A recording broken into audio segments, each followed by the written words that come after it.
Vous et moi n'aurions certainement pas voulu cacher quelque chose au Padre Pio, et en plus, cacher quelque chose était totalement contre-productif parce que on pouvait en retirer une humiliation cinglante. Ce n'était donc l'intérêt de personne de le faire, mais il y a eu des cas, et nous allons le constater encore aujourd'hui. Chers amis fidèles du Padre Pio, bonjour. Mon nom est Jean Goyard et vous assistez au programme Sur les pas du Padre Pio. Aujourd'hui, il était impossible de cacher quoi que ce soit au Padre Pio.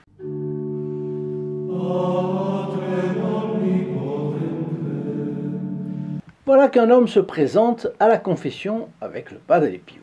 Il s'agenouille devant le confessionnal, mais sans broncher, le saint capucin lui crie « Allez-vous-en, espèce d'animal, partez !» Qu'est-il arrivé au Padre Pio? Un accès subit de colère? Une lubie? Connaissait-il l'individu? On est vraiment interloqué parce que tout de même, traiter quelqu'un d'animal, au moins autrefois, c'était une insulte. Je sais que les choses changent vite de nos jours et qu'on ne sait jamais. Une personne de ces nouvelles espèces de grands esprits pourrait se trouver flattée d'être traitée d'animal aujourd'hui. Bref. Ou alors trouverait que ce serait déprécier l'animal que de le comparer avec l'homme. Qui sait? Vous savez, l'idéologie woke, comme on dit. Bref. Le fait est que l'homme, humilié, s'est retiré abattu. Alors je vous rappelle la messe du vendredi à midi célébrée pour la chaîne Sur les pas du Padre Pio. Vous pouvez en recevoir les mérites si vous vous abonnez tout de suite, tout simplement en cliquant sur le bouton fait pour cela en bas, et ensuite en actionnant la clochette. Quand je dis en bas, c'est dans la description de la vidéo. Mais vous pouvez aussi être placé instantanément dans les intentions de cette messe en partageant une vidéo quelconque de la chaîne. Et si vous partagez une fois dans la semaine, vous bénéficierez d'une messe. Si vous partagez cette semaine et la semaine d'après, eh bien à chacune des semaines, vous aurez une messe. Et si c'est 3, 4, 5 d'affilée, voilà, je vous invite donc à partager au moins une fois par semaine. Je vous invite également à rendre visite à notre offre de faire partie du groupe des protégés du Padre Pio dans le but de multiplier l'intérêt pour le Saint Padre Pio et ses fioretti. Vous aurez ainsi contribué à le faire connaître, aimer et intervenir dans le monde par les grâces qu'il répand en faveur de Notre-Dame. Vous savez que la spécialité du Padre Pio, c'est d'arracher les âmes aux griffes du diable. Et cela, c'est en allant visiter notre page d'accueil, toujours dans la vidéo en bas, dans la description de cette vidéo en bas, dans le lien st-padre-pio.fr. Alors notre homme s'est retiré, humilié. Le lendemain, dans le train, il rencontre une personne qui a été témoin de la scène et qui a confiance dans le Padre Pio. Et la personne s'enhardit. Et elle lui affirme que pour qu'une telle scène se soit produite, il se trouve certainement dans un état de péché grave. Il n'a pas nié. Il s'avère que sa femme, avec son accord, avait procédé 3 fois à ce qu'auparavant on appelait la suppression d'enfants. Oui, vous savez qu'autrefois on utilisait des termes qui, prononcés rapidement dans une conversation comme je l'ai fait, échappaient à la compréhension des enfants et même de nombreuses femmes, évitant que la convivialité familiale ou sociale ne soit polluée par des images triviales ou salissantes. Le Padre Pio, qui avait le discernement des esprits et la connaissance des situations, ce n'est pas la même chose, savait tout ce qui concernait l'homme qui s'était présenté. Il savait qu'il n'avait pas le repentir de ses péchés et qu'il lui fallait un coup de gong pour le réveiller. Pour voir à quel point cette attitude catégorique du Padre Pio, intraitable sur le plan moral, a été salutaire, la conscience de cet homme lui a reproché de plus en plus fort sa situation. C'était la condition pour qu'il tombe en lui-même, qu'il se repentisse, qu'il revienne à San Giovanni Rotondo, bien sûr, pour rencontrer le Padre Pio. Et c'est ce qu'il a fait. Et cette fois-ci, il s'est confessé et il est reparti pardonné. Pensez, si par hasard le Padre Pio n'avait pas fait cela, et qu'il soit mort de maladie au bout de 5 ans, 6 ans, sans s'être confessé.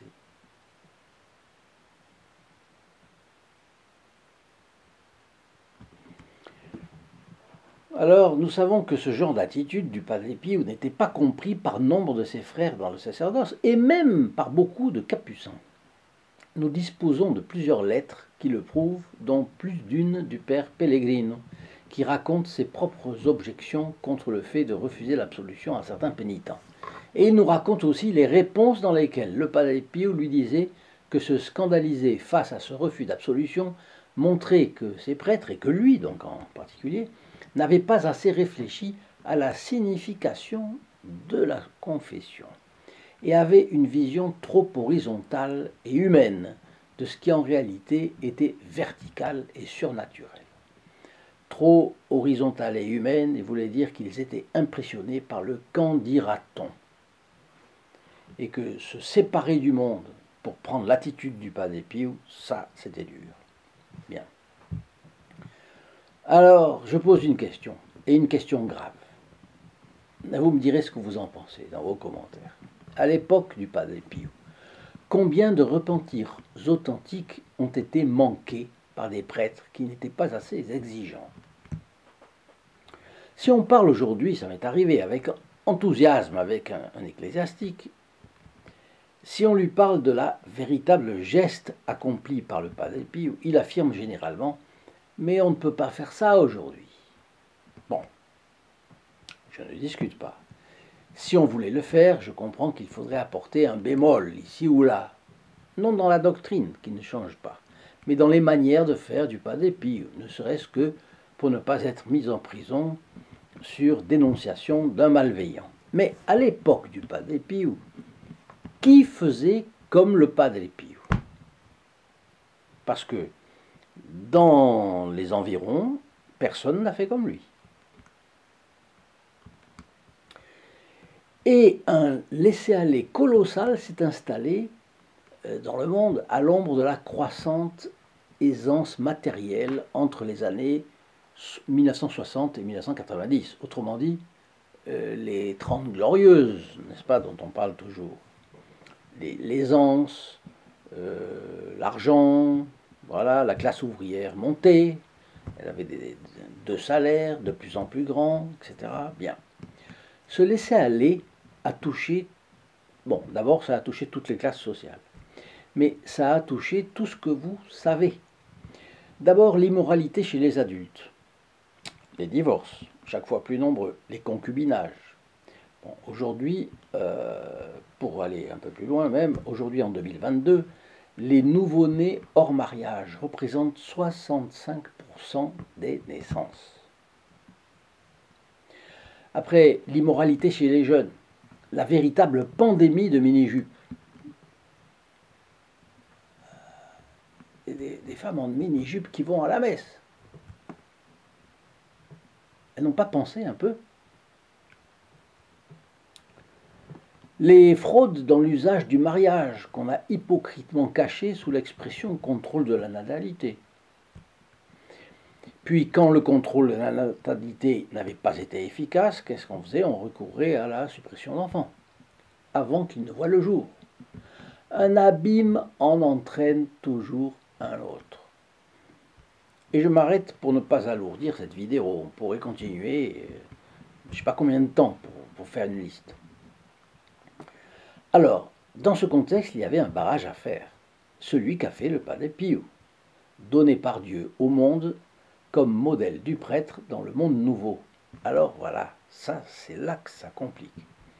Y a-t-il eu un grand mouvement de prêtres ayant demandé ses conseils au Padre Pio? Non. Là, j'ai un livre du père Jean de Robert, ici. Bon, lui, oui. Mais combien de prêtres? Maintenant, il y a des livres de prêtres et de capucins sur le Padre Pio, mais deux sont vivants. Pas trop de prêtres, et pas du tout de capucins. Au contraire. C'est-à-dire, les Capucins l'ont très bien reçu quand il est rentré au couvent. C'était en 1916. Mais quand, dans les années de persécution, les Capucins se sont liés contre le Padre Pio, c'était terrible. Il y a eu un qui a compris, le Padre Pio. Et encore, on l'a séparé du Padre Pio. Donc il y a eu une persécution féroce contre lui pour l'isoler, limiter au maximum son influence, pour essayer d'éviter que soit connue la voie que son message indiquait. Un autre but de la persécution a été de dissuader les prêtres qui s'intéresseraient à lui de le prendre officiellement comme guide vers un modèle nouveau du prêtre. C'est-à-dire le confesseur carré qui ne cède pas au monde, le prêtre qui se donne à ses fidèles jusqu'à la mort par la célébration de la messe et la prière du rosaire. Bon, je ne dis pas qu'il n'y en a pas eu, mais je dis que vu la prédilection sans équivoque de Dieu, vu la prédilection sans équivoque de Dieu pour le Padre Pio, la conformité à la grâce de Dieu aurait voulu que la structure ecclésiastique l'appuie de toutes ses forces, de toutes les façons possibles et imaginables. Et là, cela aurait pu être vraiment une armée de confesseurs. La confession était un moyen puissant, immense, efficace à l'époque, pour entraver la crise morale et religieuse des temps modernes. Alors, une armée de confesseurs selon le cœur du Padre Pio, à la façon dont saint Louis Grillon de Montfort concevait sa compagnie de Marie, de prêtres, de feu enthousiastes, comme il le décrit dans sa prière embrasée, cela aurait été l'antidote parfait pour l'époque. Et au contraire de cela, eh bien, là où 2/3 ou 3/4 des fidèles restaient dans leur banc dans les années 50, parce qu'ils respectaient l'Eucharistie et n'étaient pas encore confessés, 10 ans après, eh bien, la communion était reçue par tout le monde ou presque, sans confession, parce que les confessions ont baissé. Les fidèles étaient-ils devenus plus vertueux pour ne pas avoir à se confesser? La suite ne le prouve pas. Hélas, la pente a été dévalée de manière inouïe. Alors, je passe à un autre Fioretti, amusant, mais parce que, rappelez-vous, le but c'était de montrer qu'on ne pouvait pas cacher, on ne pouvait rien cacher au Padre Pio. Mais avant de passer à ce Fioretti, je vous offre gratuitement ces photographies et ce livret de prière du Padre Pio. Voilà, et voilà. Et d'ailleurs, j'ai également une petite photographie du Padre Pio. Vous voyez, je vous les offre. Le livret de prière, surtout, est merveilleux. Bon. Et eh bien, c'est gratuit pour vous. Le port des photographies et du livret est gratuit aussi pour vous. Il vous suffit de téléphoner au 08 05 36 08 47, appel gratuit depuis la France, coût d'un appel local depuis les dom-tom, et depuis le Canada, il vous faut composer le 1 844 398 88 67. Notre Fioretti maintenant. Un jour, les 2 filles d'un médecin de San Marco in Lamis, ville située à 20 km de San Giovanni Rotondo, plus ou moins, sont montées pour voir le Padre Pio. Mais ce père était un médecin hygiéniste, c'était l'époque. Et peut-être avait-il été traumatisé par l'épidémie de grippe espagnole. Être traumatisé par une épidémie, ça existait déjà. Bref, il a interdit à ses filles de baiser la main du Padre Pio de peur qu'elle n'attrape sa maladie. Donc il avait déjà tiré la conclusion que le Padre Pio était malade. Le médecin imaginait que le Padre Pio était victime d'une maladie contagieuse, lui qui ne s'alimentait pas, ne buvait qu'une infime quantité de liquide et qui menait de front toutes ses activités apostoliques et en plus en versant du sang tous les jours. En réfléchissant un peu, on arrivait à la conclusion qu'il ne pouvait être malade d'une maladie contagieuse. Mais ce médecin n'avait peut-être pas beaucoup d'esprit surnaturel, c'est ça que je pense. Bref, le Padre Pio était toujours malade, mais c'était des maladies chroniques comme ne pas pouvoir respirer comme il fallait, etc. C'était des choses, c'était des épreuves que Dieu permettait. Voilà, bon. Alors quand les deux filles ont vu que tout le monde embrassait la main du Padre Pio, elles se sont approchées de lui et s'apprêtaient à faire de même, à cause de l'opinion des autres, pour ne pas se mettre en porte-à-faux avec le reste du groupe. Bon. Mais le Padre Pio les a tout de suite arrêtés. Non, non, obéissez à votre père. Et les deux femmes sont devenues rouges de honte, vous vous en doutez, mais ont été émerveillées aussi que le Padre Pio sache quelque chose qu'elle n'avait raconté à personne, évidemment, et que lui-même ne pouvait absolument pas connaître. Voilà comment elles ont été convaincues des dons extraordinaires de notre bon Padre Pio. Donc la Providence, encore une fois, écrit droit avec des lignes courbes. Je vous laisse à présent une prière des enfants pour tous les leurs. La famille. N'oubliez pas de m'envoyer vos commentaires et de me dire quelle est la ville d'où vous m'écrivez. Merci. Donc, la prière.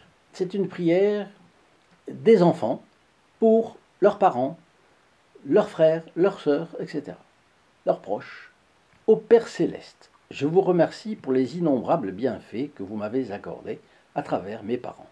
Rendez-leur tout le bien qu'ils m'ont fait depuis le premier jour de ma vie et aidez-moi à leur être reconnaissant. Bénissez leurs travaux et leurs peines, préservez leur santé et consolez-les dans l'épreuve. Enrichissez-les de tout bien et préservez-les de tout mal. Bénissez aussi mes frères et sœurs et tous mes proches. Ne permettez pas qu'un seul membre de notre famille ne se perde à jamais, mais accordez-nous d'être tous réunis un jour dans l'éternelle demeure paternelle, ainsi soit-il. Eh bien, je vous dis à très bientôt. Au revoir. In nome del Padre, del Figliolo e dello Spirito Santo, e così sia. Sia lodato Gesù e Maria, e